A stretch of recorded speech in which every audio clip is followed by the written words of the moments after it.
আসুন আগে সর্বপ্রথম আমরা শেখ আহমদুল্লাহ সাহেবের বক্তব্যটা শুনি। উনি নবী হয়েছেন কত বছর বয়সে? 40 বছর বয়সে। তাহলে 40 বছর বয়স মানে তো জীবনের মূল টাইমটা প্রায়। 40 বছর পর্যন্ত উনি নিজে তো নবী ছিলেন না, উনি নবী হয়েছেন তারপরে।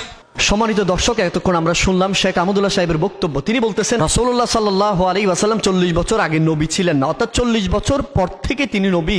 যখন আল্লাহ পাক রব্বুল আলামিন ইসলামের দাওয়াত অর্থাৎ কোরআন নাজিল করেছেন তখন থেকে তিনি জানতেন যে তিনি নবী, তার আগে তিনি জানতেন না। এই বিষয়টা শেখ আহমদুল্লাহ সাহেব বলেছেন। কেননা আল্লাহর কোরআন সূরা আলী ইমরানের 181 নম্বর আয়াতে আল্লাহ পাক রব্বুল আলামিন বলছেন বিসমিল্লাহির রহমানির রহিম ওয়াইদ আখাযাল্লাহু মিসাকান নাবিয়্যিন। এখানে শুরু দিয়ে যদি আমরা দেখি আল্লাহ পাক রব্বুল আলামিন বলছেন ওয়াইদ আখাযাল্লাহু মিসাকান নাবিয়্যিন, নিশ্চয় আল্লাহ পাক রব্বুল আলামিন সকল আম্বিয়া ইকরাম থেকে মিসাক নিয়েছেন, অঙ্গীকার নিয়েছেন। আমি শেখ আহমদুল্লাহ সাহেবকে যদি বলতে চাই, আপনি যে বক্তব্য দিয়েছেন রাসূলুল্লাহ সাল্লাল্লাহু আলাইহি ওয়াসাল্লাম যে 40 বছর আগ থেকে জানতেন না তিনি যে নবী ছিলেন, তাহলে আল্লাহ পাক রব্বুল আলামিন যখন আরশ বানাই নাই, কুরসি বানাই নাই, যখন পৃথিবীর কিছুই যখন বানাই নাই, যখন শুধুমাত্র আম্বিয়া ইকরামের রূহ জগতে, যেটাকে আলমে আরওয়াহ বলা হয়, রূহের জগতে সকল আম্বিয়া ইকরামের রূহকে একত্রিত করে আল্লাহ যে অঙ্গীকার মিসাক নিয়েছেন, যে অঙ্গীকার নিয়েছেন আমাদের রাসূলুল্লাহ সাল্লাল্লাহু আলাইহি ওয়াসাল্লাম সম্পর্কে, যদি আল্লাহ পাক রব্বুল আলামিন বলছেন সেই রাসূল যদি তোমাদের সময় যদি উপস্থিত হয়ে যায়, সেই রাসূলের উপর তোমরা ঈমান আনবা, সেই রাসূলকে তোমরা সাহায্য করবা। যদি রাসূলুল্লাহ সাল্লাল্লাহু আলাইহি ওয়াসাল্লাম যদি নবী না হতেন, তাহলে রূহের জগতে, আলমে আরওয়াহর মধ্যে, রূহের জগতে আল্লাহ পাক রব্বুল আলামিন এই অনুষ্ঠান করলেন কেন?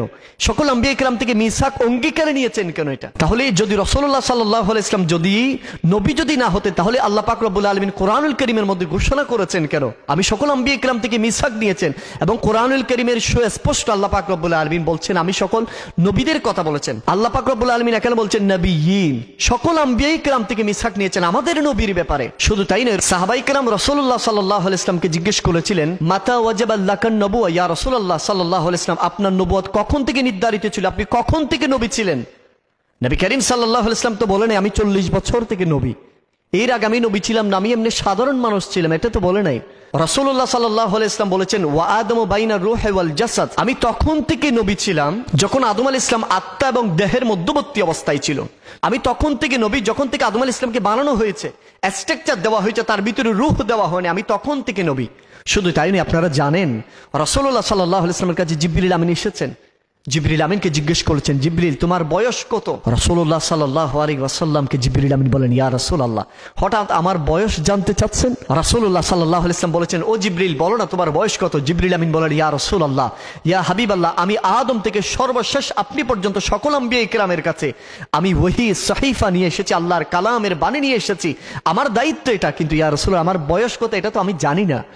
তখন জিবরিল আমিন বলেন ইয়া রাসূলুল্লাহ, ইয়া হাবিবাল্লাহ, তবে আমার একটা জিনিস আমার স্মরণ আছে, সেই জিনিসটা হচ্ছে আমি আল্লাহর আরশের মধ্যে একটা কাউকাব দেখতাম, একটা তারকা আমি দেখতাম, যেই তারকা উদিত হলে 70,000 বছর উদিত অবস্থায় থাকতো, আর সে তারকা যখন অস্তমিত হয়ে যেত, ডুবে যেত, 70 বছর পর্যন্ত অস্তমিত অবস্থায় থাকতো। তখন রাসূলুল্লাহ বলেছেন জিবরিল সে তারকাটা তুমি কত বছরে দেখেছো? জিবরিল আমিন বলেন ইয়া রাসূলুল্লাহ, ইয়া হাবিবাল্লাহ, আমি সেই তারকাটা আমি জিবরিলের চোখে 72,000 বার দেখেছি। সুবহানাল্লাহ সুবহানাল্লাহ। তাহলে দেখেন রাসূলুল্লাহ সাল্লাল্লাহু আলাইহি ওয়াসাল্লাম তখন থেকে নবী, যখন আল্লাহ পাক আরশ বানাই নাই, কুরসি বানাই নাই, লৌহ বানাই নাই, কলম বানাই নাই, চাঁদ সিতারা বানাই নাই, সবকিছু যখন বানাই নাই তখন থেকে আমার নবী ছিলেন। আমার নবীর হযরতে জাবেরের হাদিস আপনারা সকলে জানেন, আমার রাসূলুল্লাহ সাল্লাল্লাহু আলাইহি ওয়াসাল্লামকে আল্লাহর নূর থেকে বানিয়েছেন, আমার নবীজির নূর থেকে আল্লাহ আরশ বানিয়েছেন, কুরসি বানিয়েছেন, লৌহ বানিয়েছেন, কলম বানিয়েছেন, জান্নাত বানিয়েছেন। আমার নবীর নূর থেকে সর্বপ্রথম আল্লাহ তার হাবিব আমাদের নবী, দো জাহানের বাদশা নবী, ইমামুল মুরসালিন, খাতামুন নবীন, শফিউল মুজনবিন, নবী রাহমাতুল লিল আলামিনকে বানিয়েছেন। সুবহানাল্লাহ।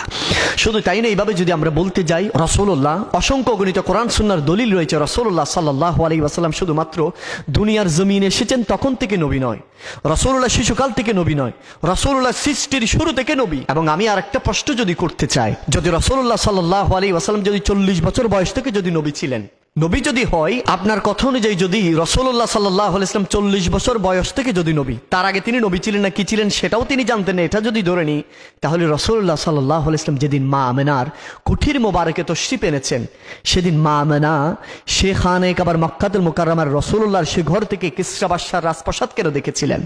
যদি নবী না হতেন? রাসূলুল্লাহকে কেন পাথর সালাম দিয়েছেন যদি নবী না হতেন? রাসূলুল্লাহকে কেন যে ফেরেশতারা সালাম দিয়েছেন যদি নবী না হতেন? রাসূলুল্লাহর সাথে কেন গাছের কথা হয়েছে যদি নবী না হতেন? রাসূলুল্লাহ সাল্লাল্লাহু আলাইহি ওয়াসাল্লাম যেদিকে যেতেন আল্লাহর সৃষ্টি জগৎ প্রত্যেক কিছু রাসূলুল্লাহকে সালাম জানাতেন যদি নবী না হতেন? সালাম কেন জানাতেন? শুধু তাই নয়, রাসূলুল্লাহ সাল্লাল্লাহু আলাইহি ওয়াসাল্লামের শখকে সদর কেন করা হয়েছে, সিনা চাক কেন করা হয়েছে রাসূলুল্লাহ যদি নবী না হতেন? শুধু তাই নয়, রাসূলুল্লাহ সাল্লাল্লাহু আলাইহি ওয়াসাল্লামের আঙ্গুলের ইশারায় চন্দ্র কেন দ্বিগণ্ডিত হয়ে গেছে? রাসূলুল্লাহ সাল্লাল্লাহু আলাইহি ওয়াসাল্লামের ইশারায় কেন সূর্য আবার ফিরে এসেছেন?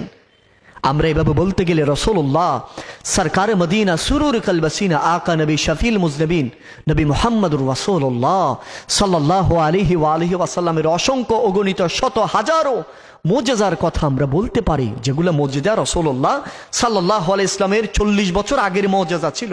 যদি নবী যদি না হতেন তাহলে এই মুজিজাগুলা রাসূলুল্লাহ সাল্লাল্লাহু আলাইহি ইসলামের মাধ্যমে কেন সংগঠিত হয়েছে? শুনুন, আমরা মুফতি গিয়াসউদ্দিন আত-তাহিরি সাহেবের বক্তব্যটা শুনি। আহমদুল্লাহ সাহেবকে বলতে চাই, আমি 48 ঘন্টা সময় দিলাম, তার বক্তব্যকে উদ্ধৃত করতে হবে, তওবা করতে হবে, জাতির কাছে ক্ষমা চাইতে হবে, আল্লাহর কাছে ক্ষমা চাইতে হবে। যদি ক্ষমা না চায় আমি আইনানুগ ব্যবস্থা নিব। আপনারা শুনলেন মুফতি গিয়াসউদ্দিন আত-তাহিরি সাহেব কি বলেছেন এবং শেখ আহমদুল্লাহ কি বলেছেন। পরিশেষে আমি আপনাদেরকে বলতে চাই, রাসূলুল্লাহ সাল্লাল্লাহু আলাইহি ইসলাম যদিও 40 বছর বয়স থেকে নবুয়তের প্রচার করেছেন, আল্লাহ ওহী নাজিল করেছেন রাসূলুল্লাহর উপর, কোরআনুল কারীমের ওহী, যার মাধ্যমে জাহিরি নবুয়ত শুরু হয়েছে, কিন্তু আমার নবী তার আগ থেকে নবী, যেগুলো আমি এতক্ষণ পর্যন্ত আমি আপনাদেরকে বলেছি, এই ব্যাপারে অসংখ্য গণিত দলিল রয়েছে। পরিশেষে আমি আপনাদেরকে বলতে চাই, আমরা যে বিষয়গুলো নিয়ে বিতর্ক করছি এগুলার কারণে আমাদের সমাজের নাস্তিক যারা রয়েছে, ইসলাম বিদ্বেষী যারা রয়েছে, যাদের একমাত্র কাজ এই দেশ থেকে ইসলামকে বিতাড়িত করা, যাদের একমাত্র কাজ রাসূলুল্লাহ সাল্লাল্লাহু আলাইহি ওয়াসাল্লামের শানের উপর আঘাত আনা। আপনি দেখেন সকল নাস্তিকের বাচ্চারা তাদের পার্সোনাল পেজে, তাদের পার্সোনাল আইডির মধ্যে তারা খুশি উদযাপন করছে, কেননা তারা মুসলমান ঝগড়া লাগিয়ে দিয়েছে, তারা সফল হয়ে গেছে তাদের স্থানে। কেননা আমরা আমাদের যেই জ্ঞান, যে আমাদের বিবেক, যে আমাদের শ্রম, আমরা তাদের বিরুদ্ধে, নাস্তিকদের বিরুদ্ধে ব্যবহার করার উচিত ছিল। আজ সে মেধা, সে জ্ঞান, সে নলেজ আমরা আমাদের নিজেদেরকে প্রতিদ্বন্দ্বী হিসেবে ব্যবহার করছি, যার কারণে নাস্তিকের বাচ্চারা সুযোগ পেয়ে যাচ্ছে, যার কারণে কমিউনিস্টরা সুযোগ পেয়ে যাচ্ছে, যার কারণে ইসলাম বিদ্বেষীরা সুযোগ পেয়ে যাচ্ছে।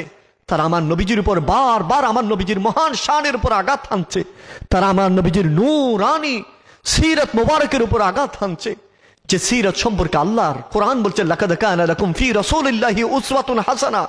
আমার নবীর সৌন্দর্য, আমার নবীর সিরাত, আমার নবীর প্রশংসা আল্লাহ করছেন। লাকাদ কানা লাকুম ফি রাসূলিল্লাহি উসওয়াতুন হাসানা, আমাদের জীবনের সবচেয়ে উত্তম আদর্শ আমার নবীজির নূরানি সিরাত মুবারকের মধ্যে। আজ আমরা আমাদের সাথে কামড়াকামড়ি করার কারণে আজ নাস্তিকরা সুযোগ পেয়ে যাচ্ছে, ইসলাম বিদ্বেষীরা সুযোগ পেয়ে যাচ্ছে। তারা যত ইচ্ছা তত ইসলাম বিদ্বেষী পোস্ট করছে, লেখা লিখছে। যেই নবীর শান আল্লাহ পাক রব্বুল আলামিন ওয়ারাফা'না লাকা যিকরাক বলে বাড়িয়েছেন, যেই নবীর শান আমার আল্লাহ বলছেন ইন্না আ'তাইনা কাল কাউসার বলেছেন, যেই নবীকে দুনিয়ার জমিনে পাঠানোর মাধ্যমে আমার আল্লাহ বলছেন কদ জাআকুম মিনাল্লাহি নূর। আজ সেই নবী, যে নবী আমাদের জন্য কান্না করতে করতে দুনিয়ার হায়াতে জিন্দেগি শেষ করেছেন, এখনো পর্যন্ত রওজায়ে মোবারকের মধ্যে আমাদের জন্য কান্না করতেছেন, সেই রাসূলুল্লাহর উপর আজ বিধর্মীরা, আজ ইসলাম বিদ্বেষীরা, আজ নাস্তিকের বাচ্চারা আমার নবীর উপর বারবার আঘাত হানছে। কিন্তু আজ আমরা কিছুই করতে পারছি না। কেন? আমরা সংঘবদ্ধ না, আমরা আমাদের উপর কামড়া কামড়িতে লিপ্ত আছে। আসুন না, সময় এখন আছে। রাসূলুল্লাহ কিয়ামতের ময়দানে যদি রাসূলুল্লাহ যদি জিজ্ঞেস করা হয়, আমার উম্মত বানিয়ে তো তোমাকে আমি আল্লাহ পাঠিয়েছেন, বলো কি কাজ করেছে? যখন নাস্তিকরা, যখন আমি রাসূলুল্লাহর শানের উপর যখন আঘাত করছিল, কলম দিয়ে লিখছিল আমি রাসূলুল্লাহর নূরানি 63 বছর হায়াতে জিন্দেগির উপর, তারা যখন বিষোদ্গার করছিল, তুমি কি করছিলে তখন? কি জবাব দিব রাসূলুল্লাহর সামনে? কোন মুখে দাঁড়াবো? কোন জবাবটা আমরা দিব? আজ আমরা যে একজন অপরজনের সাথে কামড়া কামড়িতে লিপ্ত হয়ে যাচ্ছি। আসুন এক হয়ে যায় আমরা, আসুন এখনই আমরা দুনিয়া যে দিকে চলে যাবে যাক, আল্লাহর কোরআন নিয়ে আমরা একতাবদ্ধ হয়ে যাব, ইসলাম নিয়ে আমরা একতাবদ্ধ হয়ে যাব। যদি কেউ যদি রাসূলুল্লাহ সাল্লাল্লাহু আলাইহি ইসলামের নূরানি শানের উপর যদি বিন্দু পরিমাণ যদি আঘাত হানে, পৃথিবীর কোনো বাধার প্রাচীর আমাদেরকে আটকিয়ে রাখতে পারবে না। মনে রাখবেন, ঈমানদারের সামনে পৃথিবীর কোনো বাধাই তুচ্ছ হয়ে যাবে। আসুন আমরা এই স্লোগানে, এই মতাদর্শ নিয়ে আমরা এগিয়ে যাই। আল্লাহ আমাদেরকে বোঝার তৌফিক দান করুক। আসসালামু আলাইকুম ওয়া রাহমাতুল্লাহি ওয়া বারাকাতুহু।